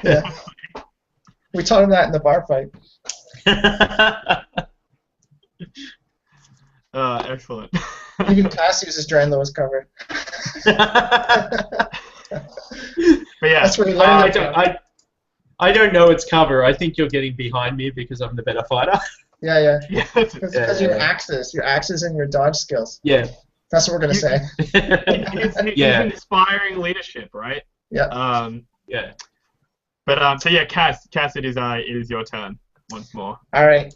This time I'm gonna aim, and Nice. so that gives me the boost, right? Yeah, it gives you a boost on your shot. Okay, and I want to shoot the one that took the pot shot at Bit Larun because I'm pretty pissed. Yeah. I told you I feel like kind of attached to that kid, so I'm not happy about that. And is it two purple or? No, just one because you're at close range, but with one setback though. Okay. All right. Yeah, that's what we're talking about. That's it. All right. So how much damage is that? That's gonna be 6 damage. Ooh, nice. Yeah, you put a pretty good shot on this guy. He's not down yet, but yeah, no, you've definitely you're firing better than he did at Bit Larun, and certainly better than your first shot. Whether or not anyone realizes that. Well, Cass usually fights better once he gets warmed up and he gets a little bit angry, and he sobers up too. Yeah, that's it. Yeah, so he's gonna motion to Bit Larun and tell him to stay down behind Dranlo, and he's just saying, I'll keep you covered, kid, and he'll just keep his gun pointed at the one that was shooting at him before. All right, no worries. And you see Bit Larun jokingly try and get up, and he's in the slime trail, so it's how can I go anywhere at this point, kind of thing. It's good, stay there. No heroics like last time. Yeah. So pretty much trying to push their way through the crowd. The smuggler and her portly attendants are gonna head up towards where you are, Dranlo. But it is then once again your turn. They're pretty much pushing they're unlike the other guards and Cass apparently, they don't really want to kill anyone randomly. So they've moved in pretty close to make sure that they got a good shot. All right. I aimed. I'm not trying to kill anybody except the guy. No, I mean, you any bystanders, right? So from their perspective, it's shit. This guy's a great shot. Yeah. All right. So how close am I to the 2 that shot at me? You're probably only a couple of meters away, right? You're not far at all. I'm going to slither up and smack them with my vibro axe. I'm not happy about them taking a shot at me. I tried to do this in a civil manner, but there is a limit.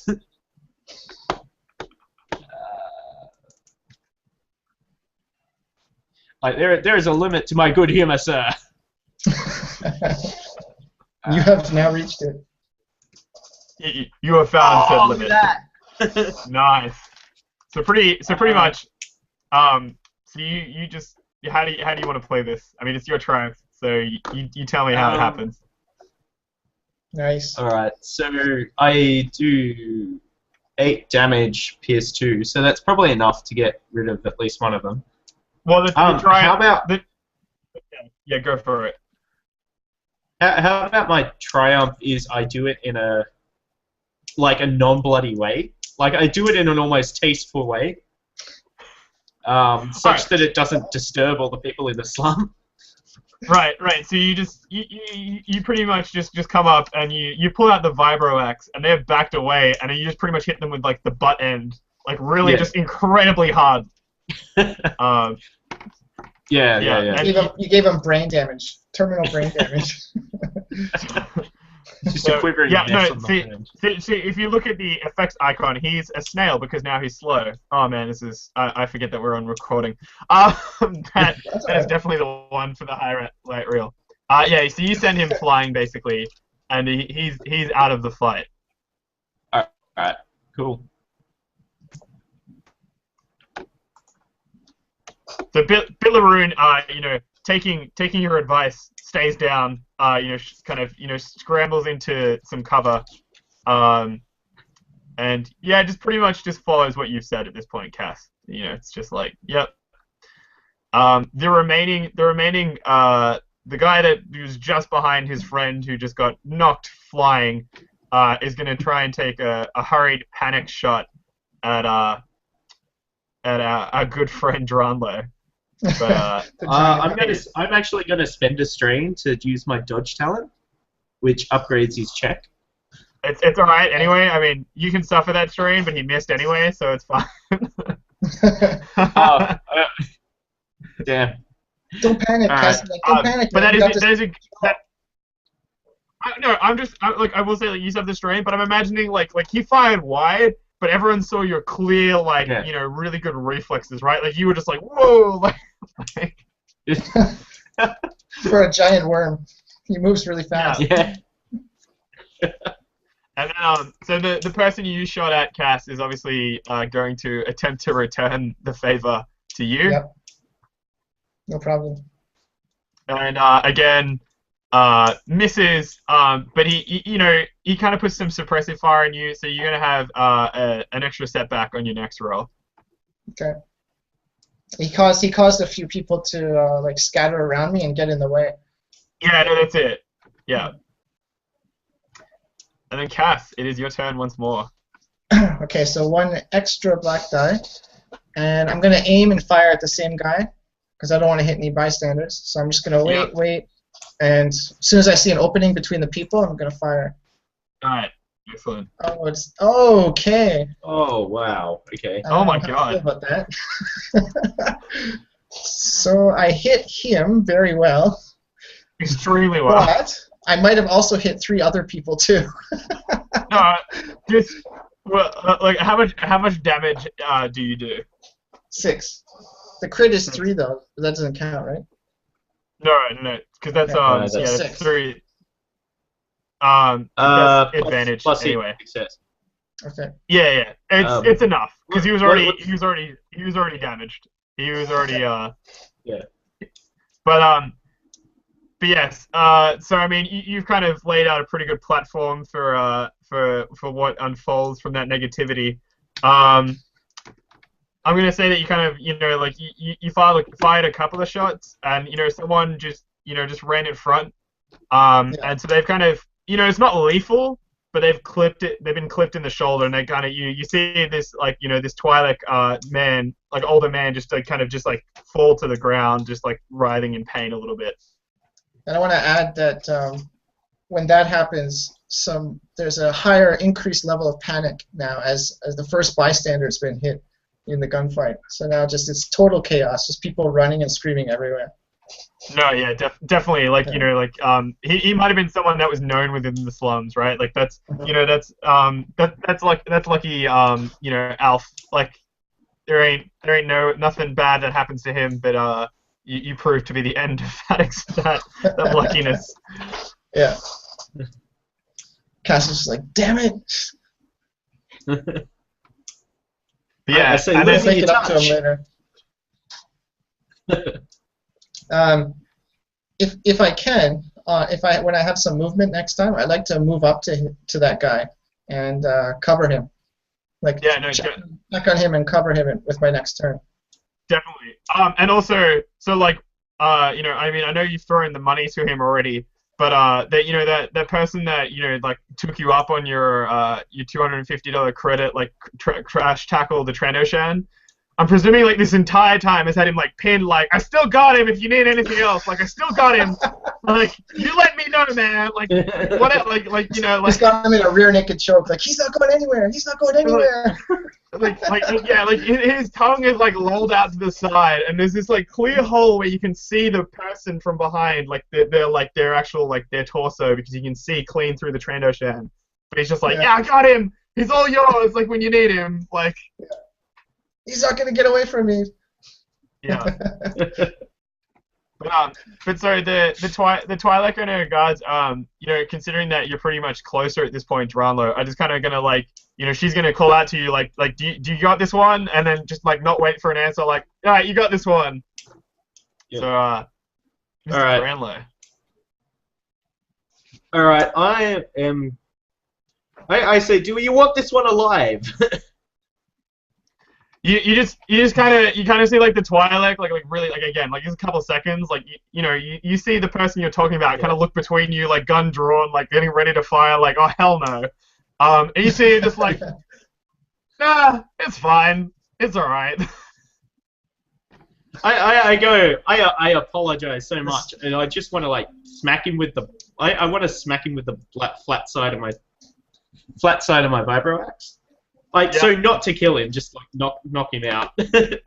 Alright. And when she says she doesn't care if the guy lives or dies, Cass just again nods to her like, this is my kind of woman. Yes. Yes. I like, that's the thing. I don't think I'm okay with killing for no reason. Like, I know he took a shot at me before, but I've got that out of my system. No, I've got that out of my system, man. No, that's completely fair. So that's 8. That's 8. So I just whacked him for a good one. Whacked him for 6 there. Because you have Pierce as well, don't you? Yeah. Yeah, but I hit him with the flatted blade. So. Yeah, I'm gonna say like with the Pierce, the mount over and the advantage, it's enough to maybe not send him flying like you sent his buddy, but enough to just kind of drop him, push him into unconsciousness. Yeah. And I go, well, I found a replacement Rhodian now.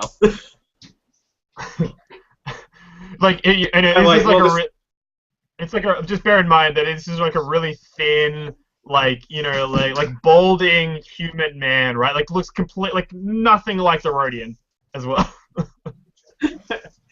It's like I'm perfectly aware it isn't a Rhodian. I just want to it's my replacement kind of storeroom minion.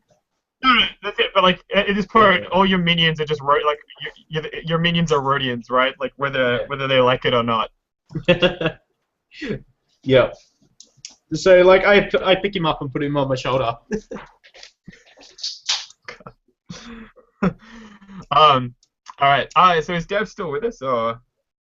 I think I can hear him smacking about, I think. Alright. Then we'll just... Alright, so just... what do you... the guy's still got the Trandoshan corpse. What do you want him to do with this? I say, well, take him home and feed your family. And like, I've already given him the credits, so. Yeah, no, exactly. You just kind of see like the Twi'lek sort of slumber, just kind of look at you like, really just kind of, food, and then just kind of like, all right, you know what? I'll take him with you. I'll sort this out. I'll sort this out. I'll take it. I got this. You see him just like, yeah. You see him just kind of like dragging him a little bit as you start talking to him. Yeah. I've already handed him the credits. His job's done. That's it. Yeah. He's just, but you do see him like complete look of just like, all right, shootings, all right, turned out good for once, all right, yeah, like it's like it's like Gil from The Simpsons. As soon as he gets up, he gets hit by a bus or something. Yeah, exactly. It's just oh honey, you'll never believe what happened today. There was a shootout and it was great. Someone died! Oh, fantastic! What a day. What a day.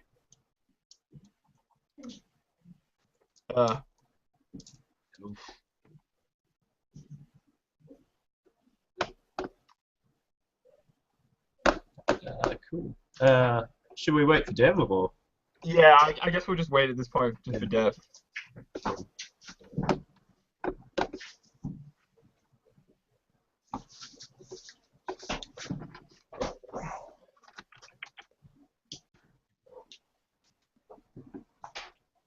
Okay, back. Oh. Cool. Sorry about that. Just grabbed a drink quick. Yeah, it's all good. You just all you missed was Mr. Dranlo sending his high-ailing away. He took the Trainershan corpse with him. That's Nice. Dranlo's advice was for it to feed the man's family. Whether or not that happens, just depends how starving they are after 250 credits. But they could sell it to what's that, Oregon black market? Yeah, that's it. Something like that. So you're right. Someone somewhere will probably have a use for a Trainershan corpse for whatever reason. Yeah. But yeah, I mean, so the crowd is pretty, for obvious reasons, dispersed, and it's probably going to be a while before they come back. But so, I guess the two groups kind of naturally sort of gravitate towards each other, especially as the crowd kind of clears out. So again, as I said, her two attending, human companions, are clearly twins of some description. And again, they kind of have pretty craggy sort of faces, pretty weathered, and full of wrinkles. But again, their defining facial feature is just this really just gorgeously maintained mustaches. But they're kind of in sort of leather, sort of just traveling gear, and but they are kind of shorter. They're just short and stout kind of thing. Yeah. But yeah, I mean, so they're kind of walking up to you. So what's your thoughts? Well, definitely, Cass wants to approach them as well, and he'll ask the female smuggler, so what was that all about? And you're welcome, by the way. She's just gonna quickly retort with a laugh and just be like, if I'm not mistaken, I was the one that put a blaster shot through him. But hey, that's neither here nor there, right? Fact. Well, I didn't want to spoil the fun for you. I just want to just help out a bit. She's just gonna laugh and just say, it was a bit of an aggressive sort of negotiation about some goods that he wanted from us, but that he wouldn't give us a reasonable price for. So thank you for helping us out with that issue. Well, it was definitely it was our pleasure for sure. Since we didn't get hurt either, so that was just I'm sorry about my friend Cass. I'm sorry Cass stole your fun there. He's rather an impulsive guy. You see the two portly men just kind of so when they were walking up, they had that kind of naturally resting sort of dick face kind of thing, look really serious. But then when you actually start talking to them, they're just constantly smiles and laughing. It's just only when they're kind of when they're on game face kind of thing, they look like complete just tosses. But so I mean, Dranlo, I feel like they have a pretty sort of offbeat humor like you. So your comments are getting some pretty good laughs for once. So hey, I mean the comedian is actually achieving laughter. It's nice. Must be something.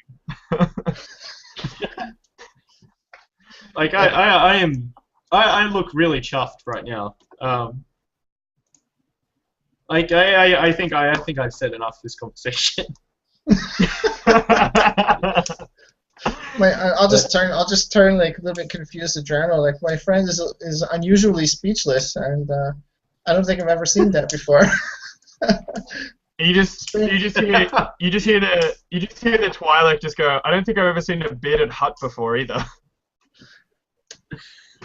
Yeah, he's special, very special. I kind of like beam harder because again, this is getting translated through my this is all getting translated through my narcissism filter. So no, exactly. I'm imagining like you're beaming like increasingly towards her, and I'm imagining like she looks at you, Dranlo, and back at Cass. Like, yeah, I get the feeling he's some kind of special. I'll agree with you on that point. So I'll just say, like, are you planning to stay on Ryloth long, or were you just heading out? She's just gonna be like, she's gonna probably make a quip about like, like, oh, like that, like that would be telling, like, a bit inquisitive, aren't you, kind of thing. And she's gonna smile though and say, like, I won't hide it. I'm a smuggler. And she's like, no, I won't be staying here long, but I carry throughout the galaxy pretty widely. And then she'll probably just leave some sort of like give you some sort of like the future equivalent of like my card, and like kind of walk away saying like you guys seem to handle yourselves pretty well. Like maybe like if I have a pretty dangerous mission, we could sort something out in future. Yeah, absolutely. Just keep an eye out for the Nasty Rancor, and we'll be nearby. I'm just imagining that your future equivalent of like the business card is like an embossed like Rancor, like a nasty looking Rancor. Drooling. Yeah. It's like, dude, where are you keeping those cards? I swear I emptied your room of them. I always keep these around. These are always handy. You never know when. It's like you ordered 30 boxes of them. Gotta give them out sometime. They're gold embossed, Yeah.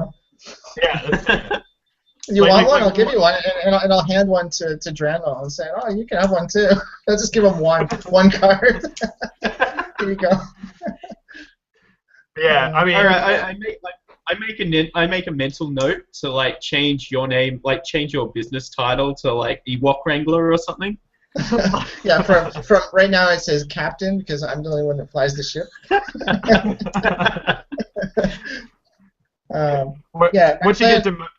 Once you get demoted to junior consultant really quickly or something like that, like some meaningless title. Janitor. Yeah, janitor. Maintenance. I'm maintenance on the Nasty Rancor. I say this says captain. It's clearly my card. It has your name crossed out. I just wrote on top of it my name. I'm like, did you do this for all 30 boxes of the business cards you ordered? No, just the old ones. The new ones have my name and my picture on them. I'm like, oh, okay, very well then. I like pocket the card. Pocket the card. But I'll say to Dranlo, like that's too bad she already left. My goal was to see if she had any more business for us. Considering we just. I'm like, we probably should be looking for more jobs. I mean, we don't know. We don't know what's going to happen here. Well, considering that, like, she's like left you her information, and given the fact that your first introduction with her was during a impromptu firefight, I feel like that that work of some kind with her would not be hard to acquire if that was what you were interested in. But, among other things, but that's the lead-in. that's the door opener, right, for you, Cass? That's how that's your angle. That's your angle, right? Yeah. Our career is just the pretense for everything else. picking up Twi'lek girls. Yeah. Oh, good. But yeah, I mean, so yeah, you're gonna see them kind of disappear into the areas of the slums that are not completely vacant due to the bodies lying around in the dirt and kind of thing.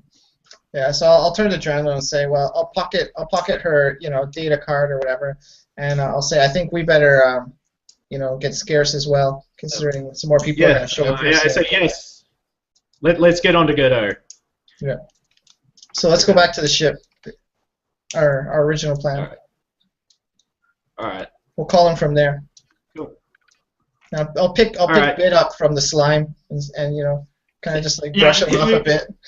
like at this point he was almost calcified into it, right? Like it had hardened. It's just like a help me sort of thing. But he's pouting right now, because we just pushed him down into the slime and left him there. He didn't even get to see any of the gunfight or anything. Hey, he didn't die though, right? That's right. What you would tell him, right? He didn't get hurt. Yep. And he could have. I say, Bit, there you are. You missed a pretty exciting firefight there. Because I didn't step on you. Okay, so we'll take him back to the ship, and we'll secure the ship when we're inside, and then try to make the call to Godot. Well, can I get Dranlo, because I feel like this would be the closest to your heart. Do you want to make a perception check as you kind of come up to the sort of the spaceport, the landing bay kind of area? Sure. Perception. Cool. What difficulty? Easy. Just an easy difficulty. All over it. So that threat is your emotional distress. You can suffer 2 strain, because as you kind of walking up to your landing bay, it's very, very immediately apparent that the Nasty Rancor is not where you left it. That the Nasty Rancor is. Huh? Okay. I'm like the Nasty Rancor. I like Cass. I kind of reach around and I grab you and I'm like, Cass, it's gone. Yeah. Cass is just dumbfounded right now. It's like we no longer have the Nasty Rancor. We don't even have a regular Rancor. we are rancorless. we don't even have a newly cleaned Rancor. I'm like, did you pay the Twi'leks here to clean it? Yeah, so basically whoever we paid to clean the ship, I'm going to go looking for them right away. Alright. Yeah, you paid Twi'leks to clean the ship. I dumped the guy that I've just kidnapped off my shoulder, just on the ground. He's still probably completely out of it, so you just probably just abandoned him. I feel like. Yeah. Just drop him. There's more important things afoot. Yeah. Yeah. There's more important things afoot. I just drop him on the ground. Okay. Do we have to search for these guys, or are they? Yeah. Do you want to roll a streetwise check for me? Okay. Yep. And what negative dice do we have for those? This is just an easy check, because presumably, Bit's probably helping you out, and these people aren't hiding. Is basically part of. Yeah, there's crews all over the place. They can point us in the right direction. Yeah, exactly. So we don't find them. But you don't find them. But as you said, there's lots of crews around, and they're gonna confirm you kind of your worst fear is we saw them go in and the ship fly off. It looks like it went towards the starport master's private sort of dock. Maybe go talk to the starport the starport master, and maybe that what'd you do to piss him off kind of thing. That's the general vibe. If your ship's getting taken by the starport master, it's your own fault probably. Is the vibe. I say, God damn it! They better not look in my box. Yeah, otherwise we're gonna have bigger problems than a missing ship. So Cass is just well, if they want to talk about pissed off, then he's gonna see pissed off real soon if he doesn't show us where our ship is. So I'm gonna ask for directions to the starport master. So they're like you don't need to roll for anything because they can the palpable air of how pissed off you are. It's just like that quickly like oh shit like that way kind of like oh man like let's not piss this guy off kind of thing. And I did just blow a guy away in a gunfight just on the other side of the walk there. Yeah, like. Presumably word has spread a little bit, you know, like Nautilins are probably not that common in this area, so especially ones with a bearded Hutt. Yeah, right. Yeah, exactly. Yeah. Okay, so we're gonna go find this Starport Master and have some words with him. Yeah, so I mean, you know, this you know, rather unsurprisingly, given the fact that you know it's the Starport area, the Starport Master's kind of like. Offices is not doing it justice, but that kind of you know the admin building is not far away, and it's pretty hard to miss. It's the most opulent looking building in the on this level. You know it has kind of like a sleek sort of modern architectural design, and it's furnishings that you can see the wealth kind of thing. Which probably only furthers to piss you off. Yeah, he's got some kind of racket going on. Yeah, I say let's just steal a new ship. Let's see what he says first. What kind of bullshit he spins us. But I'll turn to Bit. Okay. Go ahead. I say okay, and I just kind of like I slam open the doors. Sorry. Slam open the doors to the admin building. But before we go in, I want to turn to Bit Larun and say, can you get on your data pad there and try to see if you can track some kind of signature from the ship, some electronic tracking that you can do. See if you can like work it out, like sort of like maybe even sort of like a missive saying like such and such taken to such and such a place kind of thing. Yeah, or even just like some kind of signature of when they fired up the ship and moved it somewhere. Yeah, no worries. Because he's good. He's good at computers and hacking and stuff like that. So. Yeah, no, exactly. So that's just a computers check.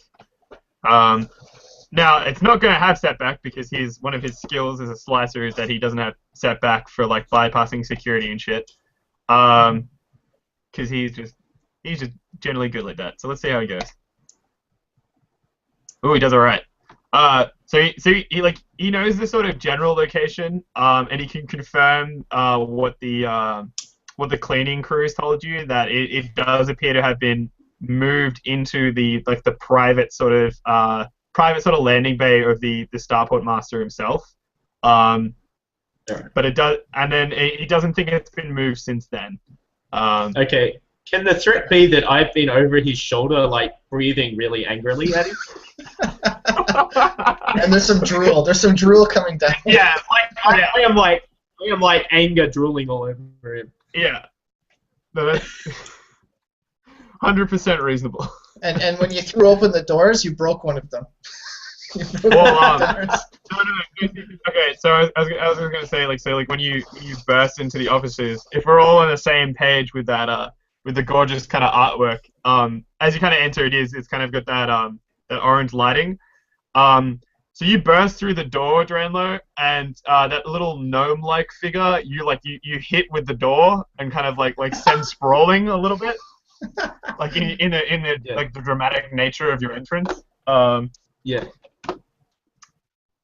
But yeah, but as you kind of take in the interior, it looks to be the kind of someone probably quite powerful, but also quite wealthy, and kind of lots of the people in here look to be the kind of like the hangers-on of that person. They themselves don't look to be that important, just kind of general sort of like your office staff, so to speak. Yeah. And it does appear that there's like a couple of like beefier guards, kind of like they're still in like normal clothing. They're not dressed for combat, but it appears to be that would be their role. But as you kind of come in, the first thing you guys would kind of take in, aside from like once the anger descends a little bit, is who you'd figure would be the Spaceport Master himself, or actually rather, or herself, and it's kind of a middle-aged, like similar age you'd figure to Marla, but where Marla was kind of rustic in look and bit chubbier, she's like quite lean, and almost crone-like a bit, and an effect exacerbated by her really pale skin color. And she's just not gonna react to you guys bursting in at all. All right, I kind of march over there. Yeah. Yeah, I kind of march over there really angrily. Yeah. I march over there really angrily and I go, "Why do you have my ship?" Yeah, and I'm gonna keep an eye on the 2 guards. If they even move in my direction, it's gonna be bad news for them. Radio. Like, so, I don't go hands on. I don't go hands on. Like, I just yell and kick my feet a bit, or kick my tail a bit. So Cass will jump a little bit and dodge over the tail that's swinging. Yeah, he's going wild. She's just kind of, she presumably was working on some, like, on a data pad, like, as you came in, and she's gonna just keep working on it for a little while, and you're gonna get increasingly, like, impatient and like why did you take my ship kind of thing, and then she's gonna sigh and just be like, kind of look up and then just kind of really mutter quietly to herself, like, it's not every day you see a bearded Hutt, and but then kind of ignore you again and just turn to Bit Larun and just be like, Bit Larun, how nice to see you once again. So I'll look at Bit and say, how do you know her? Well, and not to leave you on a cliffhanger, that's what I'm going to call it for this evening, because I need to go study for my exams. Alright. Oh, good. That's good cliffhanger. Good luck on it. So I feel like Bit Larun's response will be the classic, like, looking at you, just kind of like the guilty, like, I don't know what she's talking about, man. Like, that kind of. Cass is just gonna be like, we've got some explaining to do. That's good, man. That was a good session. All right. Cool. Yeah, that was fun. Good session. Good awesome. class. Yeah. All right. Thanks a lot, guys. I'm gonna start the broadcast. All right. So There we go. just to wrap up the